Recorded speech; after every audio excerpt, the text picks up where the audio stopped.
Dans ma semaine Blue Sky, c'est la saison des études comparant la performance de la team gestion active à celle de la team gestion indicielle. C'est ce que fait depuis 2015 le baromètre actif-passif de Morningstar, dont les résultats à fin 2024 pour les fonds domiciliés en Europe viennent de paraître. Morningstar définit le taux de réussite de la team gestion active comme suit. Pourcentage de fonds gérés activement survivant sur toute la durée d'analyse et battant la performance pondérée des encours des fonds indiciels de la même catégorie.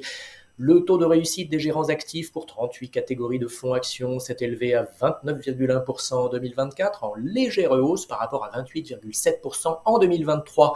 Sur 10 ans, le taux de réussite moyen des gérants actifs d'actions pour le même univers d'analyse s'est élevé à 14,2%. C'est à peine moins catastrophique pour les gérants obligataires actifs. Leur taux de réussite à 10 ans est de 26%. Bien entendu, sur toutes les périodes et dans toutes les catégories, il y a toujours des fonds gérés activement qui survivent et font mieux que les fonds indiciels de leur catégorie. La question essentielle pour les distributeurs rétrocommissionnés de produits de placement est la suivante. Savez-vous les identifier à l'avance avec un degré de fiabilité élevé? Si ce n'est pas le cas, faites de l'indiciel. Aux États-Unis, la Trumpisation des dirigeants de grandes entreprises se poursuit après l'allégeance des patrons de Big Tech à Trump. C'est au tour de Jamie Dimon, le dirigeant de JP Morgan Chase, de donner des gages. Selon lui, les proxy advisors ISS et Glass Lewis, ces sociétés conseillant les investisseurs institutionnels en matière de vote en assemblée générale, sont incompétentes et ne devraient plus exister. Il incite même leurs clients à cesser de leur donner de l'argent.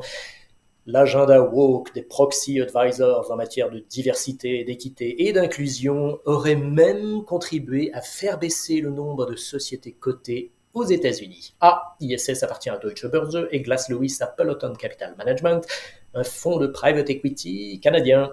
Le naufrage moral continue. Quant à l'excellent Ben Carlson, il montre que le top 10 de l'indice S&P 500 a beaucoup évolué depuis 1980. C'est la nature même du capitalisme et des marchés actions. Son conseil pour ne pas manquer les valeurs du top 10 de demain et d'après-demain, acheter un fonds indiciel diversifié. Comme le disait Jack Bogle, le fondateur de Vanguard, ne cherchez pas l'aiguille dans la botte de foin, achetez la botte de foin. Bonne lecture et bonne semaine.